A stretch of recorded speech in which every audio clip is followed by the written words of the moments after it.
Bismillahirrahmanirrahim. Assalamualaikum warahmatullahi wabarakatuh. Alhamdulillah wassalatu wassalamu ala Rasulillah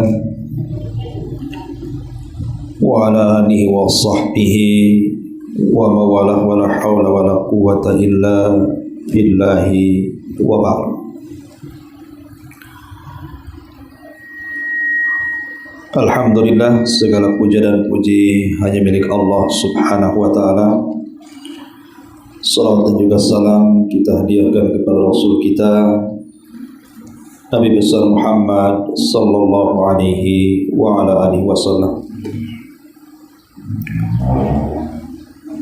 Kita lanjutkan kajian kita, masih membahas kitab Bulughul Maram dan masih membahas bab Salatil Jum'ah.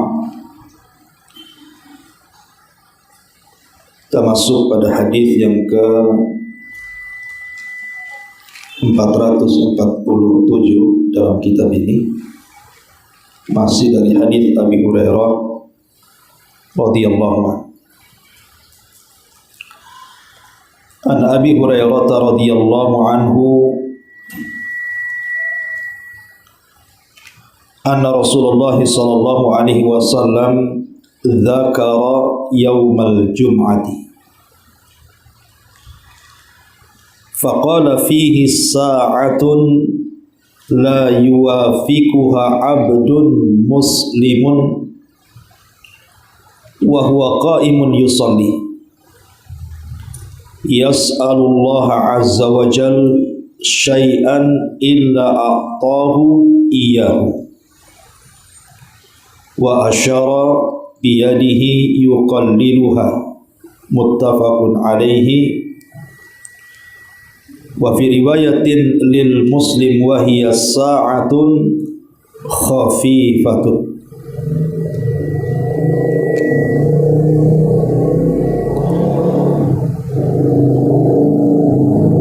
Baik.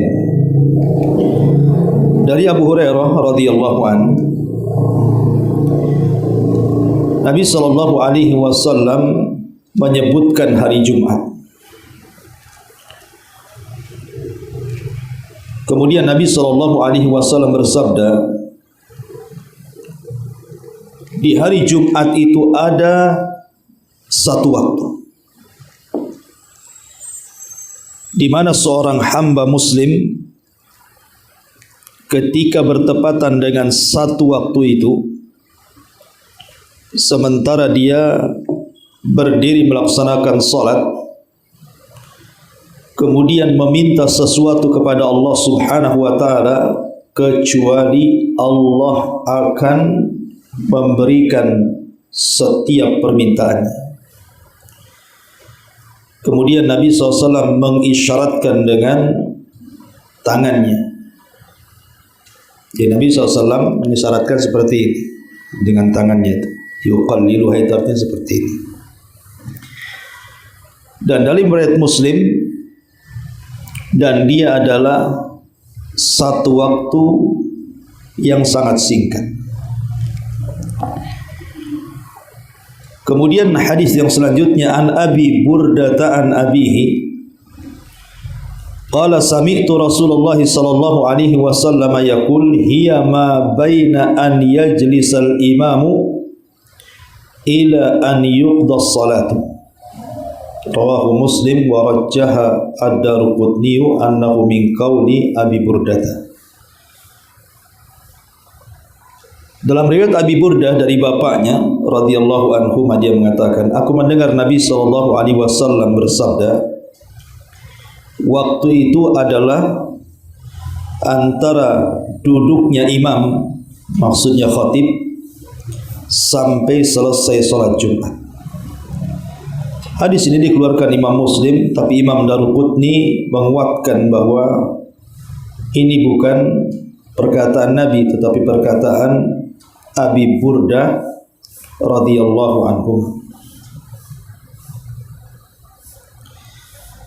Wa fi hadis Abdullah bin Salam inda Ibnu Majah, dan dalam hadis Abdullah bin Salam yang dikeluarkan Ibnu Majah, Wa Jabirin inda Abi Daud wa Nasa'i, dan juga riwayat Jabir yang dikeluarkan Abi Daud, An-Nasa'i dan juga An-Nasa'i, annaha ma baina salatil asri ila ghurubi syamsi.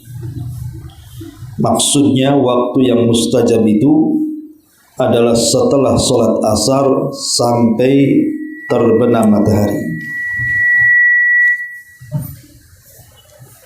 Baik, ini feedback ini terlalu dekat apa ya?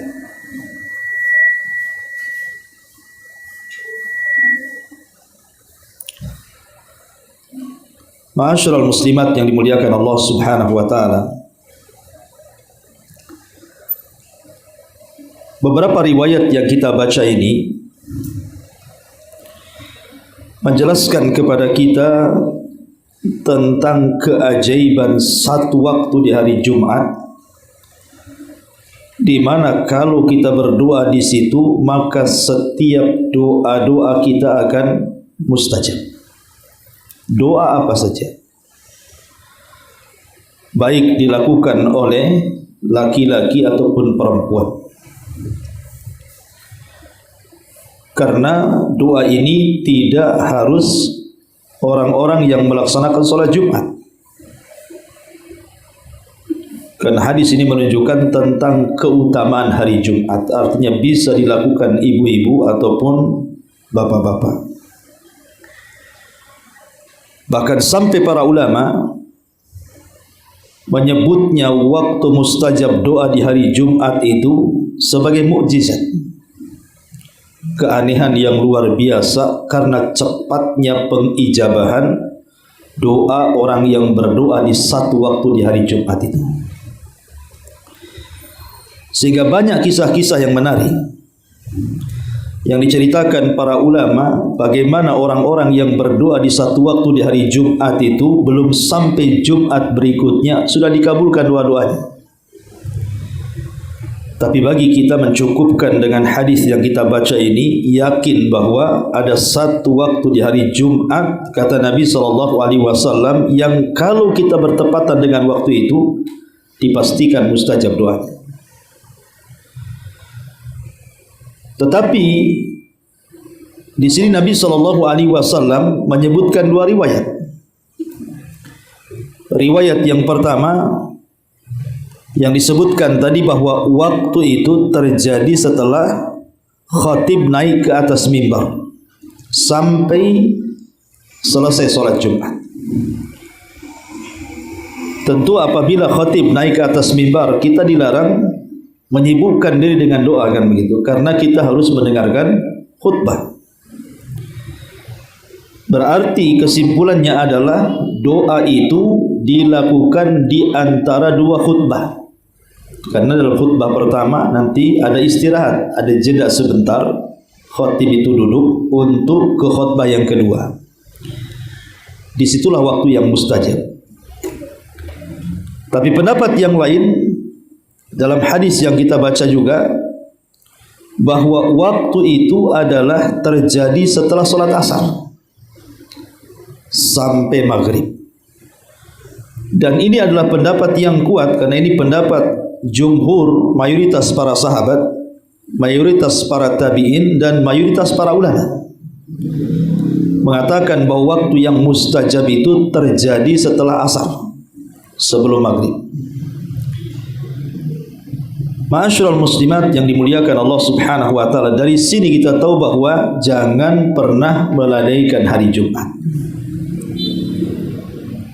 Karena kalau kita melihat beberapa riwayat selain riwayat yang kita sebutkan di sini,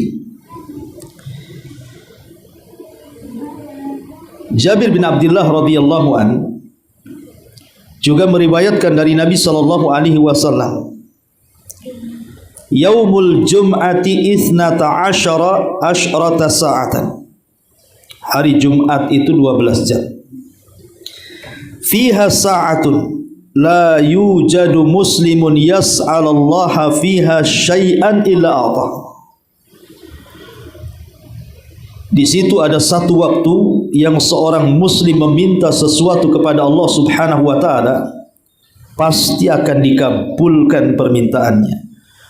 Kemudian kata Rasul, faltamisuha akhiras sa'atin ba'dal asri. Maka carilah waktu mustajab itu di akhir-akhir waktu setelah asar. Kemudian juga hadis yang lain dari Abi Salamah Ibn Abdurrahman, anna nasan min ashabi Rasulillah sallallahu alaihi wasallam ijtama'u. Ada sebagian para sahabat di zaman Rasul berkumpul. Fatadzakarus sa'ata. Mereka pun saling membicarakan soal hari kiamat. Fatadzakarus sa'ata allati fi yaumil jum'ah. Mereka membicarakan soal satu waktu di hari Jumat. Fatafarraqu wa lam yakhtalifu annaha akhiru sa'atin min yaumil jum'ah. Maka mereka pun berpisah dan mereka tidak ada yang berselisih bahwa yang dimaksud mustajab doa itu artinya akhir waktu di hari Jumat, berarti sore hari. Ini sebagai penguat bahwa mayoritas para ulama mengatakan bahwa waktu itu terjadi setelah asar sebelum maghrib. Makanya dikisahkan oleh sebagian ulama salaf, di antaranya adalah dijelaskan dari Imam Ahmad ibn Hanbal rahimahullahu ta'ala. Dia mengatakan aktsarul hadithi fi sa'ati allati turja fiha ijabatud da'wati annaha ba'dal asri wa turja ba'da zawali syamsi. Kata Imam Ahmad, kebanyakan riwayat-riwayat tentang diijabahnya doa di satu waktu di hari Jumat itu, saya mengharap bahwa itu terjadi setelah asar dan terjadi sebelum terbenamnya matahari. Dan itu juga senada dengan apa yang disebutkan oleh Al-Imam Ibnu Abdul Bar dan juga Al-Imam Al-Iraqi rahimahumullahul jami'. Jadi mereka berpendapat semuanya bahwa satu waktu di hari Jumat yang setiap doa-doa itu diijabah oleh Allah Subhanahu wa taala itu terjadi setelah asar sebelum terbenam matahari. Ini yang banyak dikuatkan oleh para ulama. Bahkan Sa'id ibn Zubair apabila dia melaksanakan sholat asar, dia tidak mau berbicara sama siapapun sampai terbenam matahari di hari Jumat. Jadi di zaman itu banyak para sahabat yang mereka betul-betul memanfaatkan waktu setelah asar sebelum maghrib itu untuk berdoa. Sampai ada sahabat tidak mau diajak bicara dan tidak mau bicara dengan manusia. Dia khususkan waktu itu untuk berzikir dan berdoa kepada Allah Subhanahu wa ta'ala. Baik, ma'asyiral muslimat yang dimuliakan Allah Subhanahu wa ta'ala, di hari Jumat itu, khususnya di sore hari,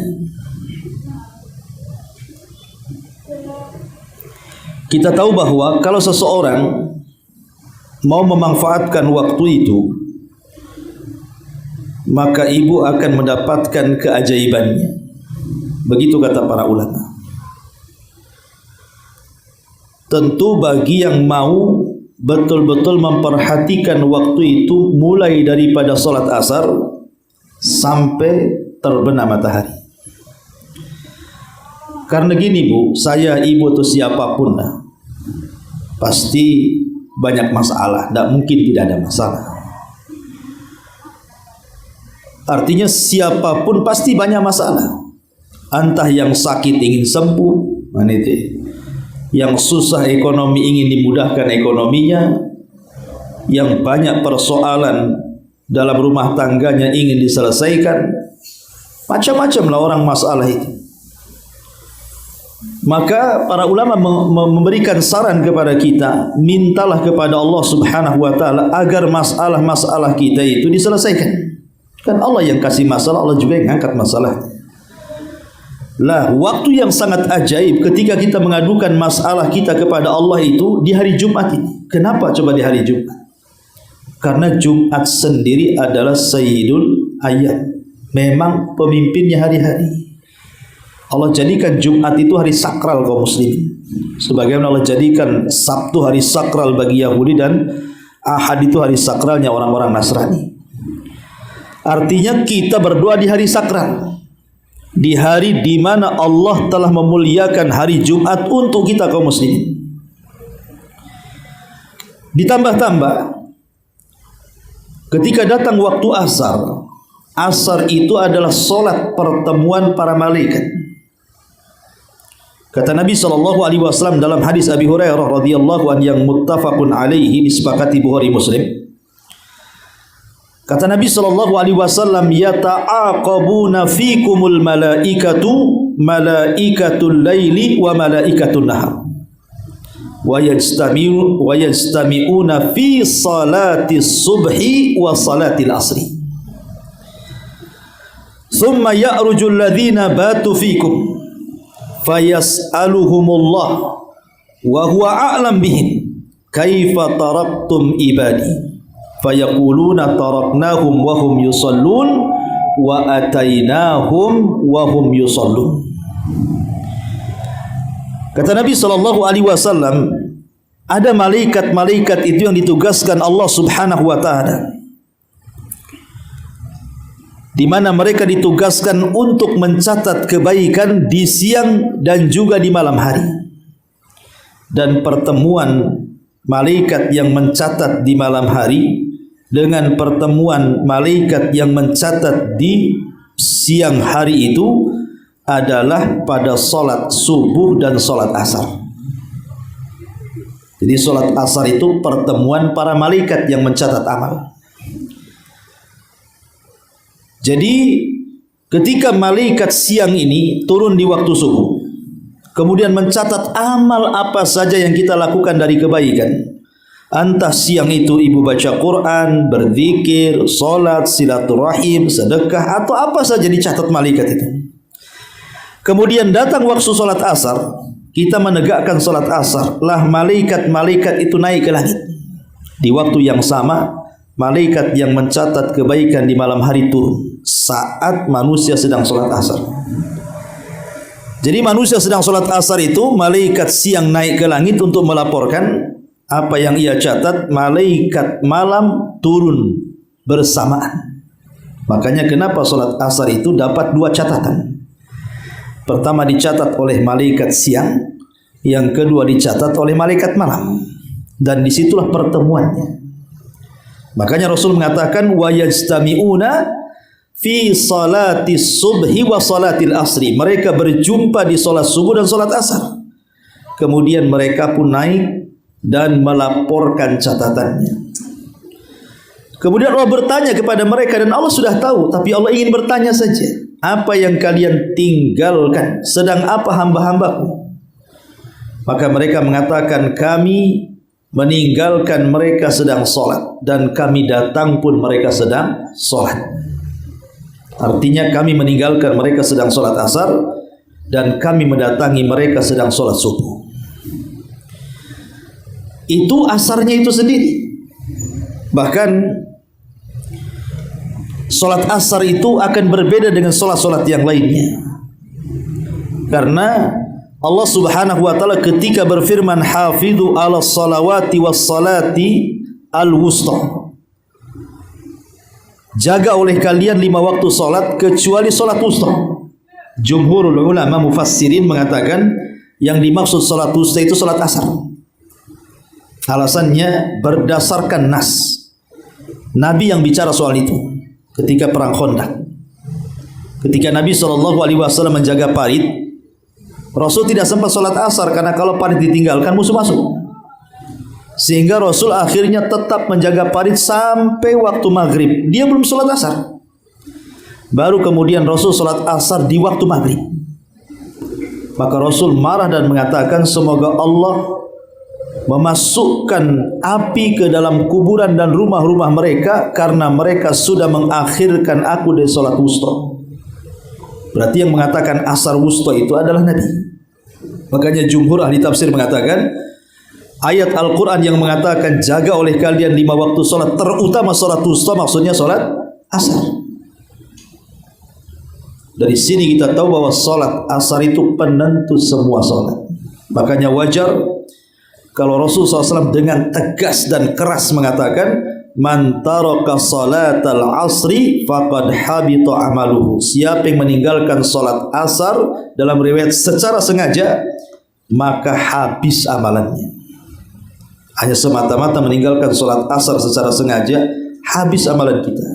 Bahkan dalam riwayat Nabi SAW mengatakan, barang siapa yang meninggalkan salat asar, maka dia telah kehilangan harta dan keluarganya. Faqad watara ahlahu wa malah. Dia telah kehilangan harta dan keluarganya. Lihat sampai Nabi SAW memfokuskan salat asar, terutama salat asar di waktu Jumat.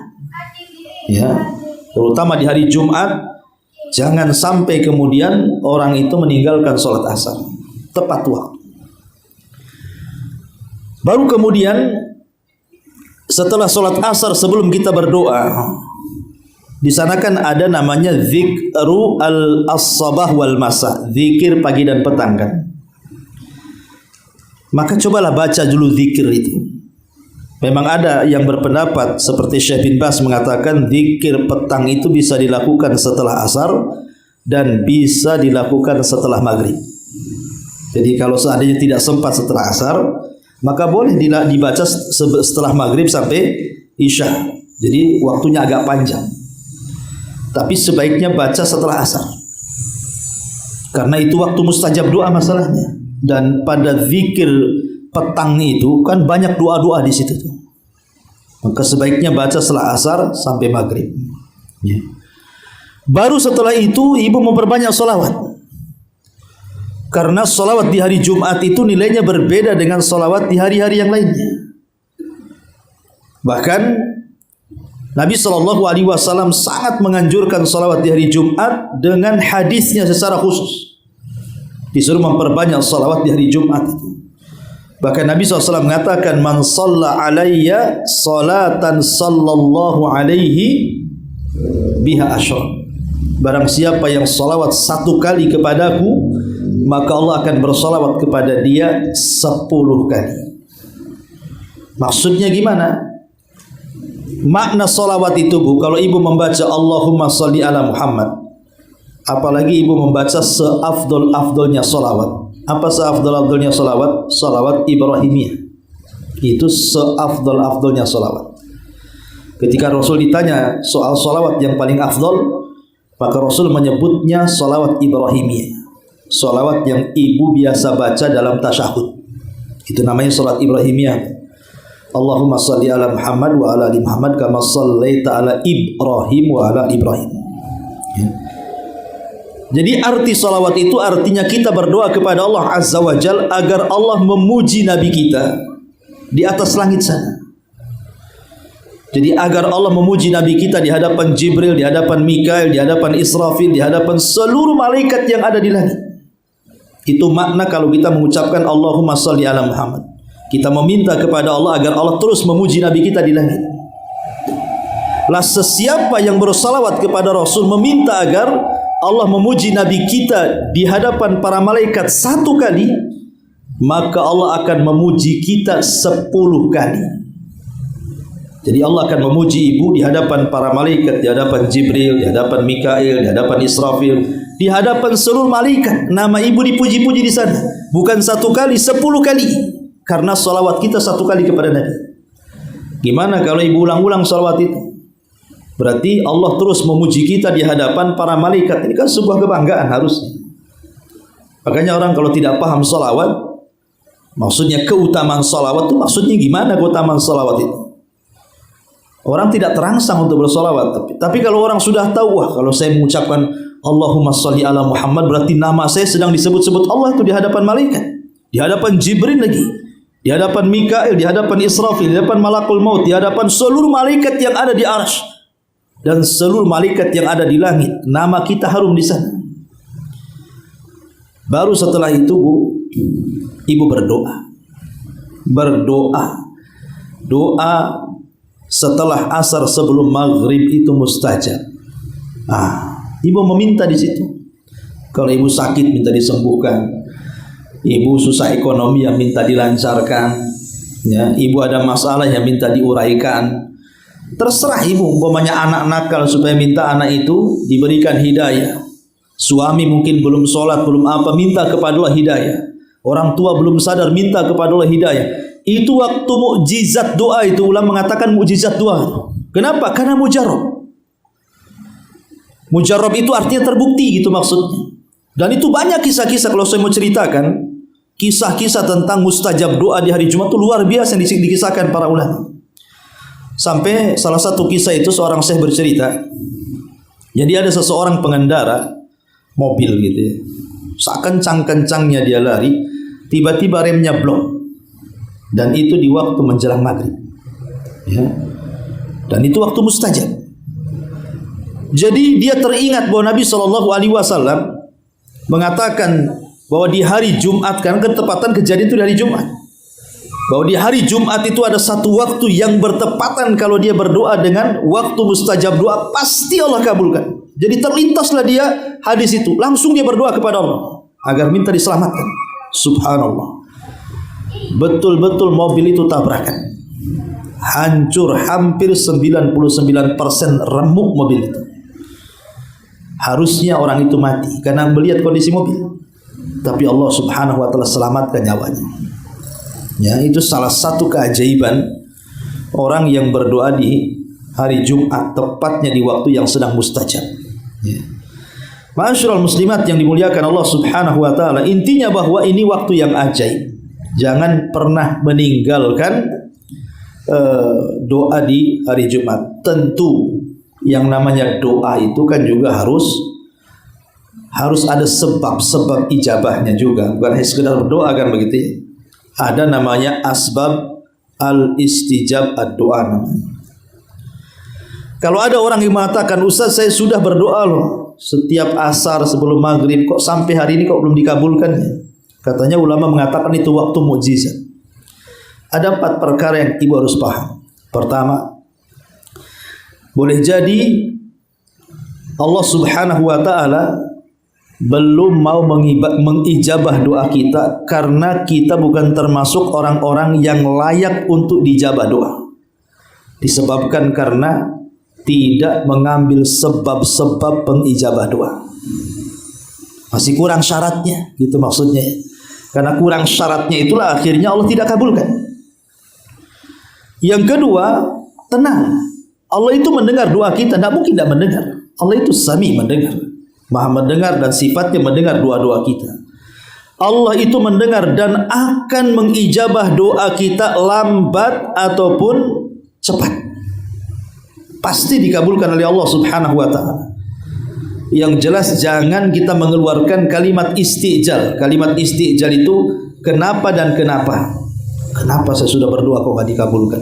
Kenapa saya sudah berdoa kok dikabulkan? Jangan ucapkan kalimat itu. Justru ucapan itulah yang menghalangi doa dikabulkan.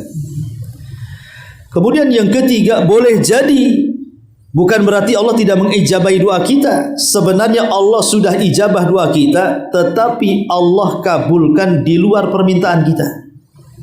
Kita minta lain, pengabulannya lain. Kita minta rumah, tetapi pengabulannya kita pula kemudian dihindarkan dari bahaya. Bisa saja seperti itu. Atau boleh jadi Allah Subhanahu wa taala belum mengijabah kita itu karena sebuah kemaslahatan. Sebab kalau seandainya dia miskin tiba-tiba dikayakan mendadak, bisa kufur dia. Ataupun mungkin kalau dia sedang sakit dicepatkan segera, mungkin bisa saja melampaui batas, kembali kepada kemaksiatannya kan itu. Maka itu kemaslahatan kita. Kenapa Allah lambatkan pengabulannya? Untuk kemaslahatan kita. Boleh jadi kita belum siap. Betapa banyak orang yang miskin jadi kaya akhirnya melampaui batas. Berapa banyak orang sakit disembuhkan akhirnya maksiat lagi. Sengaja ada maslahat yang baik untuk kita, ambil hikmah di balik itu. Ataupun yang terakhir boleh jadi sebenarnya Allah kabulkan tapi tidak di dunia, di akhirat, untuk meningkatkan kita di sorga. Tingkatan-tingkatannya nanti Allah akan tinggikan lagi di sorga. Tetapi yang jelas bahwa dalam doa itu yang harus ibu lakukan yang pertama kali harus ada keyakinan. Kalau tidak yakin percuma. Berdoa itu tuh apa kalau nggak yakin? Jadi ibu berdoa di hari Jumat itu sebelum maghrib setelah asar itu harus ada keyakinan itu waktu mustajab. Makanya dalam bentuk keyakinan itu seperti apa? Ulama mengatakan, coba ibu luangkan waktu 1 jam sajalah dari asar ke maghrib itu. Luangkan waktu. Hindarkan perkara-perkara yang melalaikan. Sudah, jangan pegang handphone, tinggalkan handphone. Jangan nonton TV, tinggalkan TV. Jangan membaca koran, majalah atau yang semacam, tinggalkan itu semuanya. Pokoknya betul-betul hal-hal yang akan melalaikan itu dalam 1 jam itu fokuslah. Jangan ada hal-hal yang melalaikan. Tidak megang handphone, tidak nonton, tidak ini, tidak itu. Pokoknya murni memang ibu niat memang 1 jam itu tidak boleh ada yang mengganggu. Masuk ke tempat musola ibu dalam rumah, duduk di sajadah ibu, mulailah ibu berdoa di situ. Itu menunjukkan kalau ibu itu yakin itu waktu mustajab. Dan tidak harus juga berdoa itu di rumah, di mana saja. Ya, di jalan di mana saja asal fokus, tapi maksudnya untuk menunjukkan bahwa waktu itu adalah waktu yang sangat mustajab doa dan kita yakin. Bentuk keyakinannya itulah kita menghilangkan semua yang melalaikan tadi. Jadi ketika kita menghilangkan yang melalaikan tadi, itulah bentuk yakinnya kalau doa itu adalah mustajab. Tapi kalau enggak begitu ya ibu enggak yakin kalau begitu. Ya, jadi dalam 1 jam itu udah tinggalkan semuanya. Kan berdoa tidak harus 1 jam juga. Bisa saja 10 menit, bisa saja 15 menit. Yang jelas setelah asar ke maghrib lah itu kan, atau lebih tepatnya mendekati waktu maghrib lah, 1 jam mendekati waktu maghrib, jam 5 sampai jam 6 lah kalau kita buat jam itu mustajabnya doa di situ di hari Jumat itu. Baru setelah kemudian ibu yakin dengan cara menghilangkan semua yang melalaikan, disitulah ibu merengek seperti anak kecil meminta sesuatu kepada kita. Coba bu, kalau ada anak minta sesuatu kepada kita kan sampai nangis-nangis, guling-guling, rengek-rengek, lama-lama kita jengkel pun kasihan juga akhirnya. Itu kepada sesama makhluk tuh. Walillahil matsalul a'la. Maka permisalan Allah Subhanahu wa taala tentu lebih berhak lagi, lebih tinggi lagi. Dan jangan pernah bosan. Jangan pernah bosan untuk terus-terusan berdoa di Jumat itu, karena Allah tidak akan bosan dengan kita. Kita yang bosan dengan Allah. Ya. Kemudian juga adanya tadar wal inkisar.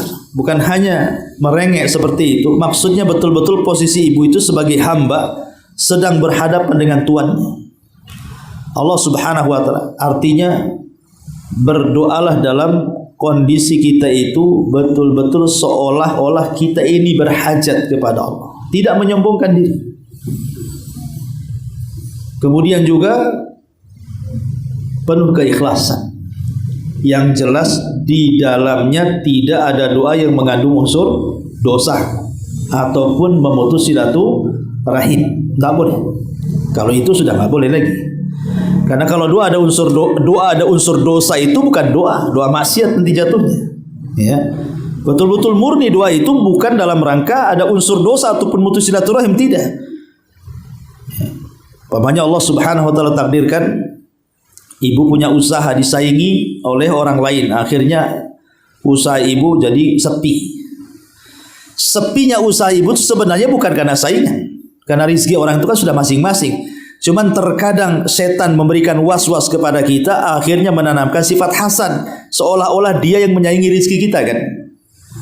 Maka harusnya ketika itu kita berdoa kepada Allah, alhamdulillah Allah memberikan rezeki kepada saudara kita sebelah. Tapi ya Allah berikan rizki kepada saya yang jauh lebih baik dibandingkan dia. Gitu maksud. Kan dia gitu doanya harusnya. Ya Allah, saya berterima kasih Engkau sudah memberikan rizki kepada sebelah saya. Tapi ya Allah berikan rizki yang sama yang jauh lebih baik dibandingkan dia kepadaku. Harusnya begitu. Itu menghilangkan hasad namanya. Nah, doa seperti itu, ya, terutama di waktu-waktu yang sangat-sangat mustajab di hari Jumat. Dan kalau memang ibu sangat berhajat sekali karena mungkin tadi sakit sudah lama ingin sembuh, ekonomi sudah lama sulit ingin Allah mudahkan, maka cobalah ibu menggunakan cara tawasul. Tawasul dengan amal soleh.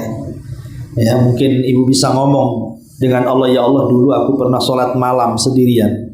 Kalau ini bentuk keikhlasan saya gitu ya, maka saya berhajat hari ini, tolong kabulkan doa saya. Dan amal soleh apa saja lah, terserah. Makanya kenapa pentingnya jangan pernah meremehkan sekecil apapun amal soleh, karena bisa saja yang kecil-kecil itu bisa digunakan untuk tawasul. Karena namanya amal remeh itu kan lebih mendekati ikhlas dibandingkan amal yang berat, cenderung riya.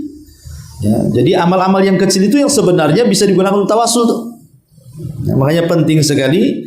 Intinya bahwa ini waktu yang luar biasa, jangan pernah ditinggalkan. Itulah hadis yang kita baca di sini, bahwa waktu itu adalah di antara dua khutbah, tetapi kebanyakan para ulama waktu yang mustajab doa di hari Jumat itu setelah asar sebelum maghrib atau mendekati ke waktu maghrib. Taib ma'asyiral muslimat yang dimuliakan Allah Azza wa Jalla. Dan doa sendiri sebenarnya tidak ada ruginya orang berdoa itu. Tidak mesti juga di asar di hari Jumat kan. Bahkan di hari Jumat di jam berapa saja sebenarnya itu doa bagus. Mau ibu mau di hari Jumat paginya, di hari Jumat siangnya, di hari Jumat malamnya, semua doa di hari Jumat itu luar biasa bu nilainya. Tetapi maksudnya kan dikhususkan di asar sebelum maghrib gitu ya, ataupun ada yang berpendapat di antara dua khutbah. Ketika terjadi perselisihan para ulama seperti ini bu, akhirnya terjadi seperti Lailatul Qadar jadinya. Kecuali kalau Rasul mengkhususkan, oke, pada asar, jelas, nggak ada khilaf ulama kan. Lah ketika terjadi khilaf ulama, seolah-olah kita belum tahu di jam keberapa. Tapi kalau seandainya kita gunakan doa itu pokoknya pagi, siang, sore, malam, maka persis seperti kita mencari Lailatul Qadar. Kalau kita hidupkan nih, mulai dari tanggal 20 malam Ramadan sampai selesai bulan Ramadan, dipastikan kita dapat Lailatul Qadar. Begitu juga doa di hari Jumat. Tetapi tentu dari semua waktu di hari Jumat itu waktu yang mendekati ya, mendekati ijabah doa menurut pendapat mayoritas para ulama adalah setelah asar sebelum maghrib atau di antara dua khutbah. Ya. Adapun secara umum ya, keutamaan doa sendiri saya akan sebutkan secara singkat 10 perkara. Satu, bahwa berdoa itu dalam rangka mentaati Allah dan Rasul. Allah yang merintahkan kita berdoa, Rasul yang merintahkan kita berdoa kepada Allah. Idza sa'alta fas'alillah wa idza sta'anta fasta'in billah. Yang kedua, doa itu ibadah. Walaupun tidak dikabulkan enggak masalah, kan dapat pahala kita. Ya. Tapi tidak mungkin Allah tidak mengabulkan doa kita. Yang ketiga, doa sendiri adalah sesuatu yang sangat mulia. Dari semua ibadah yang Allah perintahkan, tidak ada ibadah yang lebih mulia dibandingkan doa. Karena Rasul yang mengatakan laisa syai'un akram indallahi minad du'a. Tidak ada sesuatu yang lebih mulia di sisi Allah melebihi doa. Yang keempat, doa sendiri adalah sebab mencegah murkanya Allah. Karena Rasul mengatakan man lam yas'alillah yaghdab alaihi, siapa yang tidak meminta kepada Allah, Allah akan murka kepadanya. Berarti orang yang terus berdoa menghilangkan murkanya Allah. Karena Allah kalau sudah murka bu, ibu dibuatnya sakit, ibu dibuatnya susah, ibu dibuatnya sempit, kan begitu. Kemudian yang nomor 5, doa sendiri adalah selamat dari al-ajzi wal kasal. Orang yang berdoa itu hakikatnya menghindarkan diri dari sifat lemah dan malas.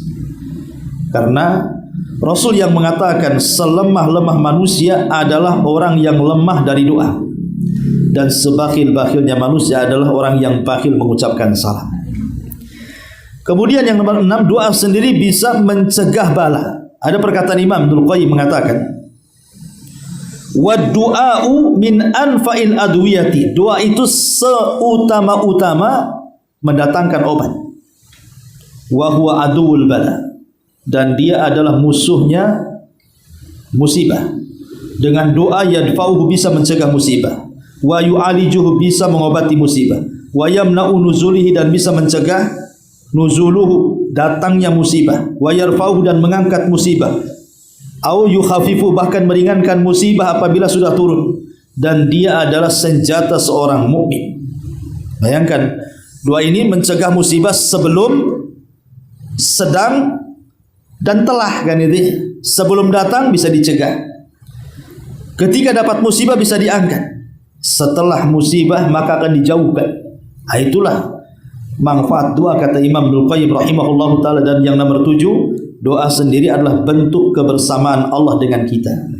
Berdasarkan sabda Rasul, ana inda dhanni abdi bi wa ana ma'ahu idza da'ani. Saya bersama prasangka hambaku kepadaku, dan saya akan bersama hamba itu selama dia berdoa kepadaku. Yang nomor 8, doa sesuatu yang sangat dicintai Allah Subhanahu wa ta'ala. Dan yang nomor 9, sebab lapangnya dada itu adalah doa. Kalau ibu sempit dadanya, berdoa, maka Allah akan lapangkan dadanya. Dan yang terakhir, sebab istiqomah. Kalau kita ingin istiqomah, maka lakukan doa. Allahumma ya muqallibal qulub, tsabbit qalbi ala dinik. Ma'asyiral muslimat yang dimuliakan Allah Azza wa Jalla, inilah diantara keutamaan doa di hari Jumat berdasarkan beberapa riwayat yang kita baca di sini. Tapi ada sedikit faedah, ya, sebelum kita tutup. Ada orang-orang yang mereka dianggap rugi apabila datang di hari Jumat,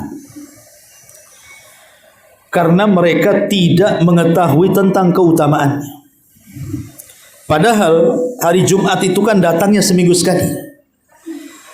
Harusnya yang datang seminggu sekali, apabila datang harinya, harusnya kita pandai memanfaatkan. Karena belum tentu ketika Jumat ini kita temui, Jumat depan itu kita bisa lalui.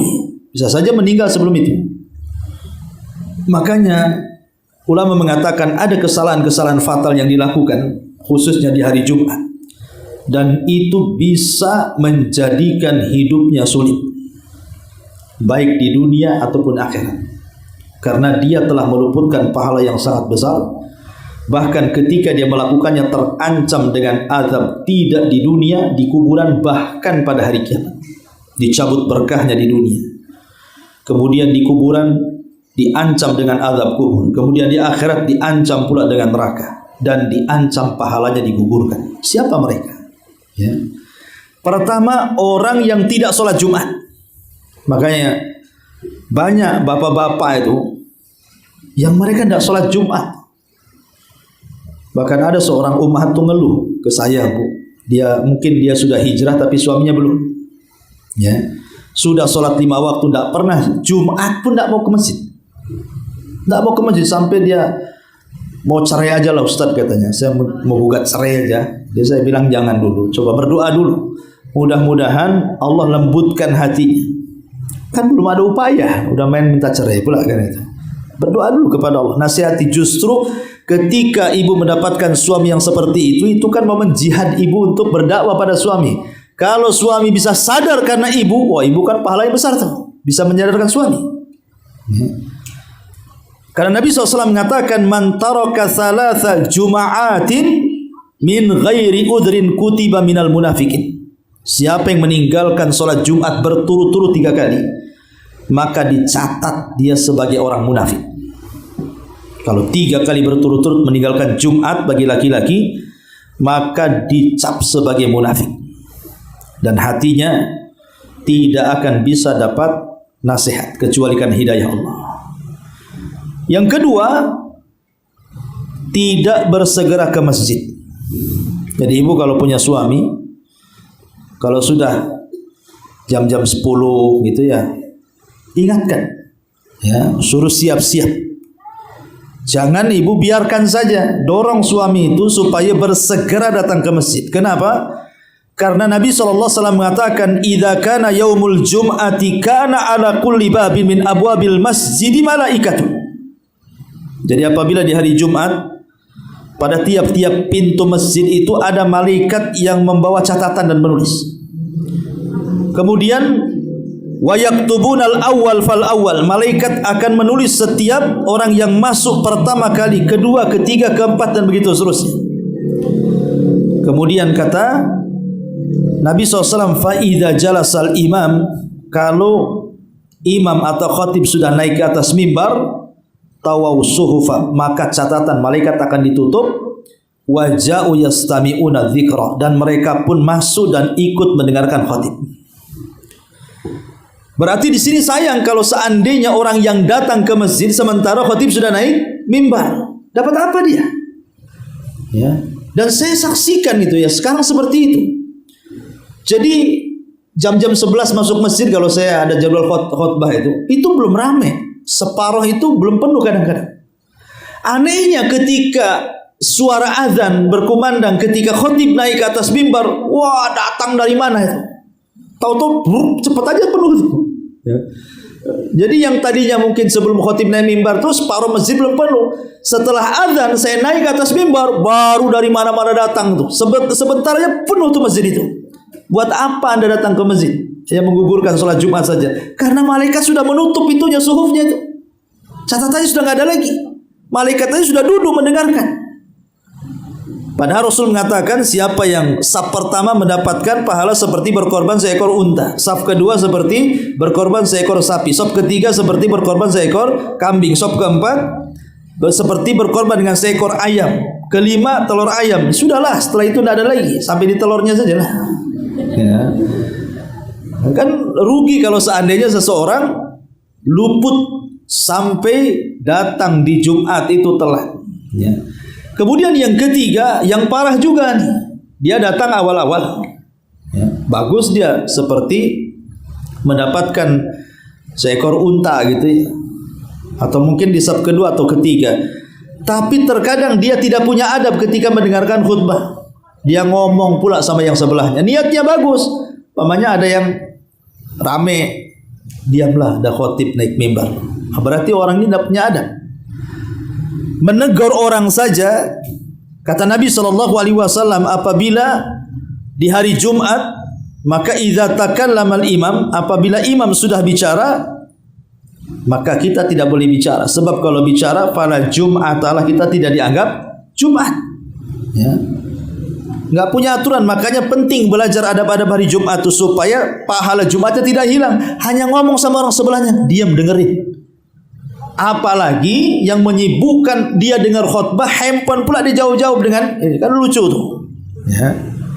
Udah tinggalkan, matikan handphone tuh kalau sudah masuk masjid. Karena dia akan kehilangan pahala Jumat yang luar biasa.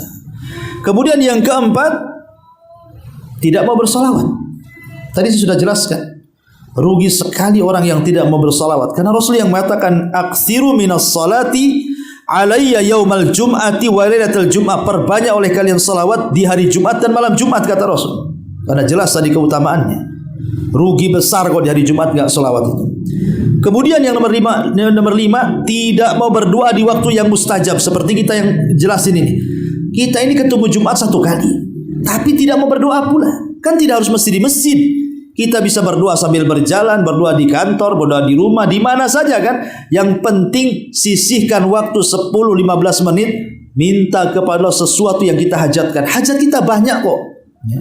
Kenapa sombong pula kita tidak mau minta kepada Allah Azza wa Jalla? Itu luput waktu ijabah jadinya. Kemudian yang nomor 6, tidak mau bertobat. Itu waktu kita bertobat sebenarnya. Karena Adam itu ketika bertobat di hari Jumat, dan Adam diterima tobat pun ketika hari Jumat. Gara-gara kan Adam itu diciptakan hari Jumat, dimasukkan ke surga hari Jumat, dikeluarkan dari surga hari Jumat, diturunkan ke bumi hari Jumat, kemudian tobat, diterima tobatnya pun hari Jumat, dan diwafatkannya pun hari Jumat. Jadi hari Jumat itu luar biasa tuh. Ini waktu tobat, berbanyak istighfar. Jangan sampai kemudian di hari Jumat kita tidak membaca astagfirullah. Dan ulama mengatakan sebab ampunan itu 3. Sebab ampunan itu 3. 1, doa yang diiringi harapan. Ibu berdoa kepada Allah dengan harapan dosa-dosa ibu diampuni. Yang kedua, istighfar yang disertai taubat. Bukan hanya mulutnya astagfirullah, tapi perbuatan meninggalkan dosa. Yang ketiga, tauhid yang disertai menjauhi kesyirikan. Karena tauhid itulah sebab pengguguran dosa. Kemudian agar tobat lebih diterima, 1, jujur dalam tobat. Bukan main-main. Jujur, betul-betul jujur dalam tobat. Yang ketiga, malu dari dosa. Malu dosa. Dengan cara apa malu dari dosa itu? Dengan cara mengingat dosa-dosa yang kita lakukan. Kemudian juga mengingat kasih sayang Allah, bahwa Allah telah menutupi dosa kita dari manusia. Jadi malu kepada Allah itu artinya kita malu dari dosa-dosa yang kita lakukan. Kemudian ingat kasih sayang Allah, bahwa banyak dosa yang kita lakukan Allah tidak bongkar aib kita kepada manusia. Kemudian yang ketiga, meminta kepada Allah agar hati kita bisa berubah. Karena kalau hati kita tidak bisa berubah, walaupun kita baca istighfar 1000 kali pun tetap kita ahli maksiat. Hanya hati yang dirubah Allah lah, dia akan menjadi hamba yang bertobat kepada Allah Azza wa Jalla. Kemudian yang nomor 7, jangan meninggalkan sholat subuh di hari Jumat. Sholat subuh di hari-hari yang lain tetap tidak boleh ditinggalkan. Tapi khusus di hari Jumat ini ada istimewa. Ada keistimewaan khusus. Karena Nabi SAW yang mengatakan, afdolus salawati indallah salat subhi yaumal jum'ati fi jama'atin. Seafdol-afdolnya salat di sisi Allah adalah salat Jumat, salat subuh di hari Jumat dan berjamaah bagi laki-laki. Kalau perempuan kan di rumah. Tapi kalau perempuan ingin ke masjid tidak masalah. Karena sahabiah di zaman Rasul tidak ternukilkan riwayat mereka masuk ke masjid dan berjamaah bersama Rasul kecuali di hari di salat subuh. Jadi salat subuh itu sahabiah mereka datang ke masjid. Ya. Dan yang terakhir, tentunya jangan pernah menyibukkan jual beli ketika khatib naik ke atas mimbar. Bagi laki-laki tentunya. Kalau perempuan kan tidak wajib sholat Jumat, boleh dia jual beli. Maka kalau sampai 8 perkara ini menyibukkan kita, maka itu rugi dunia akhirat namanya. Ini kan hari Jumat itu kan datangnya seminggu sekali, ya, dan itu adalah pemimpinnya hari-hari. Adapun amalan bagi wanita, khusus bagi ibu-ibu ya, di hari Jumat ini. Ya. Pertama, Bu, jangan sampai di malam Jumat ibu begadang terlalu malam. Ya, ibu jangan sampai begadang terlalu malam. Dikhawatirkan ibu tidak bisa sholat fajar subuh Jumat tidak tepat waktu. Umpamanya ibu tidurnya jam 1, bangun jam 6. Ini hari Jumat, kan rugi jadinya. Karena subuh di hari Jumat berbeda. Saya sudah katakan tadi dengan subuh-subuh di hari-hari yang lain. Sebab apa? Sebab kiamat itu terjadi di subuh hari Jumat. Kiamat itu terjadi di subuh hari Jumat. Makanya jangan sampai kemudian ibu tidur terlalu larut malam, akhirnya subuhnya meleset. Ini yang pertama. Ya. Tidur yang kira-kira ibu bisa bangun di sepertiga malam akhir. Yang kedua, setelah ibu sholat fajar, duduk di tempat sholat. Kalau bisa berzikir, baca Quran sampai terbit matahari. Lakukan sholat syuruk 2 rakaat. Di situ pahalanya sama dengan haji dan umrah secara sempurna. Kemudian yang ketiga, kenapa kemudian Nabi SAW memfokuskan subuh di hari Jumat? Ya, saking pentingnya subuh di hari Jumat, terkadang Rasul membaca surat-surat khusus. Rasul membaca surat khusus dalam salat subuh itu. Terkadang Nabi SAW membaca surah As-Sajdah, kemudian juga surah Al-Insan. Terkadang membaca surah Al-Ghasiyah atau surah Al-A'la. Kenapa? Karena dalam surat-surat itu diingatkan pertama soal penciptaan Adam, yang kedua diingatkan soal hari kiamat. Karena dua-duanya terjadi di hari Jumat tuh. Penciptaan Adam di hari Jumat, kiamat pun di hari Jumat. Sampai Rasul membawa surat-surat khusus mengingatkan tentang dua peristiwa besar yang terjadi hari Jumat, penciptaan Adam dan kiamat. Makanya Rasulullah SAW selalu membaca kalau rakaat pertama Al-Insan, rakaat kedua kadang-kadang rakaat pertama As-Sajdah, rakaat kedua Al-Insan, atau rakaat pertama Al-Ghasyiyah, rakaat kedua Al-A'la. Karena tadi mengingatkan dua perkara besar tadi. Dan jangan lupa baca surah Al-Kahfi. Jumhurul ulama mengatakan riwayat tentang keutamaan surah Al-Kahfi dibaca dari Jumat itu sahih. Walaupun ada yang melemahkannya, tapi saya cenderung mensahihkan. Dan Nabi SAW mengatakan, man qara'a surat Al-Kahfi lailatul Jum'ati adha'a lahu minan nur fima bainahu wa baina baitil atiq. Siapa yang membaca surah Al-Kahfi di malam Jumat, maka akan ada cahaya dari tempat ibu baca sampai ke Mekah sana. Ya, itu keutamaan surah Al-Kahfi. Kemudian yang keempat, ba'da salatil asri, setelah salat asar, ya, ibu sibukkan mungkin dengan bersilaturahim, mengunjungi orang sakit, ataupun bersedekah dan begitu seterusnya selain daripada doa, karena itu waktu berkah masalahnya. Waktu di mana doa kita mustajab, maka iringi dengan ibadah-ibadah yang lainnya juga. Kalau ingin sedekah di hari Jumat itu, maka sedekahlah pada asar. Ya, sedekahlah pada asar, atau silaturahim pada asar, atau melakukan amalan pada asar, karena itu waktu yang berkah. Kemudian yang nomor 5, sebelum maghrib jangan lupa berdoa. Tadi saya sudah jelaskan, ya, untuk ibu-ibu. Kemudian setelah sholat maghrib, setelah sholat maghrib di malam Jumat itu, berusaha ibu kumpul dengan keluarga. Ya, disitulah ibu bisa berdakwah, nasihati anak-anak, gitu ya.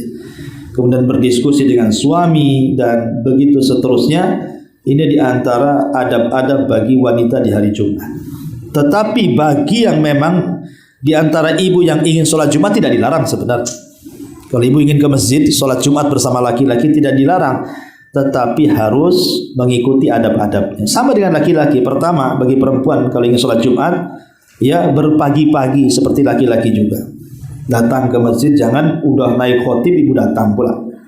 Kemudian yang kedua, ibu juga melaksanakan rakaat mutlak di masjid sampai khotib naik mimbar. Ya. Kemudian yang ketiga, kalau memang belum membaca surah Al-Kahfi, bacalah di masjid sambil khotib naik mimbar kan. Kemudian juga ibu bisa melaksanakan salat sunnah. Salat sunnah di hari Jumat setelah sholat Jumat, 4 rakaat kalau di masjid, 2 rakaat kalau di rumah gitu ya. Kemudian ketika ibu hadir di masjid, maka perhatikan adab-adab seorang wanita apabila keluar rumah. Tidak menggunakan pakaian syuhrah yang memfitnah orang, tidak menggunakan wangi-wangian dan begitu seterusnya. Ya, termasuk juga apabila selesai sholat Jumat sebaiknya ibu cepat panik pulang sebelum bapak-bapak keluar, ibu sudah balik dulu. Supaya jangan ada ikhtilat di jalan. Ya, dan bisa pulang ke rumah mempersiapkan mungkin makan untuk keluarga dan begitu seterusnya. Nah, ini diantara juga ada yang berkaitan dengan para wanita. Wallahu a'lam. Taib, sampai di sini kita buka tanya jawab saja. Silakan. Ya, alhamdulillah. Hadis Nabi SAW yang mengatakan alladzi yafutuhu salatul asri faka'annama watara ahlahu wa mala. Barang siapa yang luput melaksanakan salat asar berarti dia kehilangan harta dan juga keluarganya. Maka Ibnu Abdul Bar rahimahullahu taala mengatakan yang dimaksud kehilangan di situ kehilangan berkah. Berkah dalam harta dan berkah dalam keluarga. Dan kalau sampai kehilangan berkah dalam harta, bahaya, karena seberapa banyak harta kita kalau tidak berkah itu rasanya tidak cukup. Oh, banyak nggak cukup. Tapi kalau harta itu sedikit tapi berkah, pasti cukup. Karena Allah yang mencukupkan. Rasanya mungkin ibu kenyang aja, padahal makan sedikit. Karena berkah hartanya kan. Ada makan banyak kok nggak kenyang-kenyang, jadi nggak berkah pula makanannya. Kuliner bisa sampai 5 kali sehari masih muat aja itu perutnya gitu ya. Jadi karena kok masih kurang aja. Nanti ada aja bayar ini, bayar itu, bayar ini sampai stres bayar. Memang ada duitnya, tapi seolah-olah kemudian mudah kali keluarnya uang itu. Nah, itu boleh jadi nggak berkah gitu ya. Tapi kalau diberkahi kan kadang-kadang sedikit tapi berkah. Anaknya baik-baik gitu sama orang tua. Perabotan-perabotan di rumah kok enggak pernah ada yang rusak, mobil enggak pernah mogok kan itu. Badan kok sehat-sehat walaupun enggak minum jamu kan itu. Bahasanya kan itu kan berkah namanya. Ada uang banyak tapi sedikit-sedikit sakit ke dokter habis juga duit di situ nanti. Nanti punya barang dikit-dikit mogok masuk bengkel lah itu. Nanti sedikit pecah retak susah jadinya. Jadi itu yang dimaksud taraka malahu. Jadi hilang apanya keberkahan hartanya dan juga keberkahan keluarganya. Itu sebagian ulama ada yang memahami seperti itu. Di sini juga saya akan bacakan beberapa perkataan ulama seperti yang disyarah oleh sebagian ulama ketika mengatakan wa tara ahlahu wa mala di sini. Ka'annama khasira ahlahu wa mala wa asbaha bila ahlin wala malin wa yalhaqu bihi minal asafi inda muayanatil ajri was thawab mithlu ma yalhaqu man faqada ahlah wa mala. Jadi yang dimaksud faqad wa tara ahlahu wa mala itu adalah karena terputus harta, terputus pahala, sehingga dia akan sedih seperti sedihnya kalau dia jauh dari harta dan keluarga. Ada yang memahami seperti itu. Ibu kalau jauh safar mamanya dari kampung ke Batam ini sendirian, kemudian ibu sakit, udah nggak ada keluarga, nggak punya harta, kan sedihnya macam mana tuh kita ini kan? Seperti itulah kesedihan seseorang ketika kehilangan pahala. Maka seolah-olah dia kehilangan harta dan juga keluarganya, karena harusnya di hari Jumat tuh dia mendulang pahala banyak gitu maksudnya. Kok nggak dapat apa-apa? Harusnya disedih seperti kehilangan harta dan keluarganya. Ada juga yang mentafsirkan seperti itu. Wallahu a'lam. Iya, bagi wanita alhamdulillah yang sholat duhur ya nunggu masuk waktu. Karena terkadang sholat Jumat kan bisa diawalkan. Terkadang sholat Jumat itu bisa diawalkan lain dengan duhur. Kalau duhur itu diakhirkan.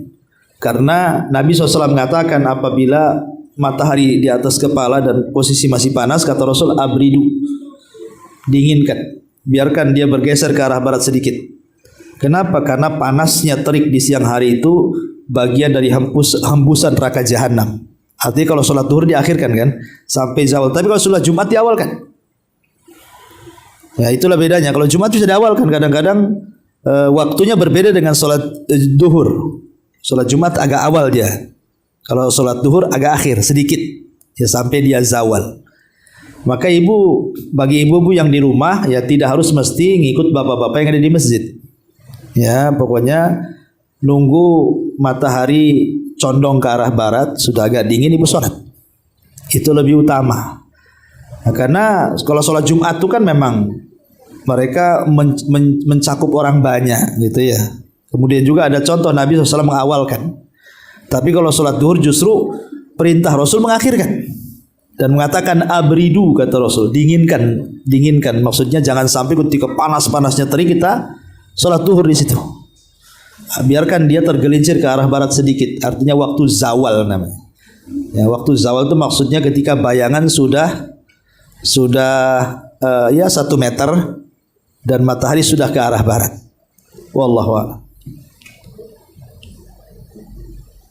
Misalkan itu zuhurnya di zuhur hari Jumat saja atau semua? Di awal, di akhir? Semua, bukan Jumat saja, semua. Kalau duhur itu semua sama. Karena kalau waktu duhur nggak ada kaitan dengan Jumat, karena kan ibu nggak sholat Jumat. Jadi kekhususan hari Jumat itu kan bagi laki-laki. Kalau zuhur itu kan kekhususan ibu-ibu di rumah, nggak ada hubungan dengan Jumat kan.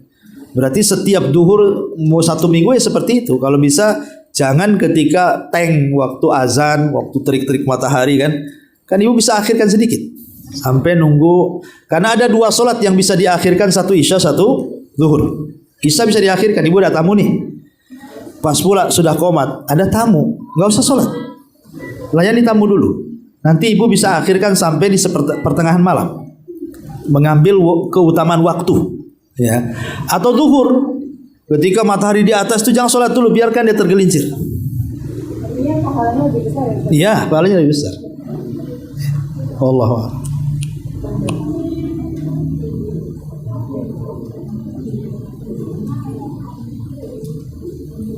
Ya?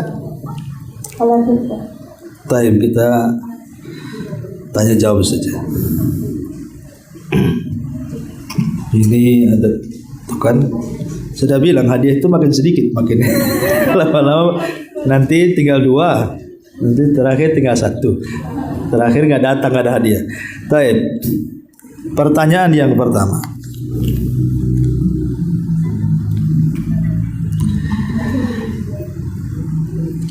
ada perselisihan para ulama tentang waktu mustajab doa di hari Jumat. Sebutkan 2 perselisihan dan yang paling kuat yang mana? Mana? Hah? Mana? Ah, itu tuh. Oke. Mana itu? Oh, ke sana atau ke sana? Oke, ke kanan dulu. Silakan.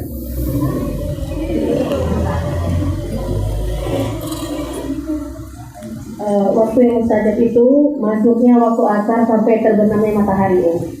Perselisihan. Kan itu satu. Pendapat yang kedua? Yang satunya ketika motif naik mimbar. Ahsan. Mana yang lebih utama? Yang lebih utama yaitu masuknya waktu asar sampai tergelincirnya matahari. Ahsan, masya Allah. Hah, dapat nih. Asar maghrib, Pak. Oke.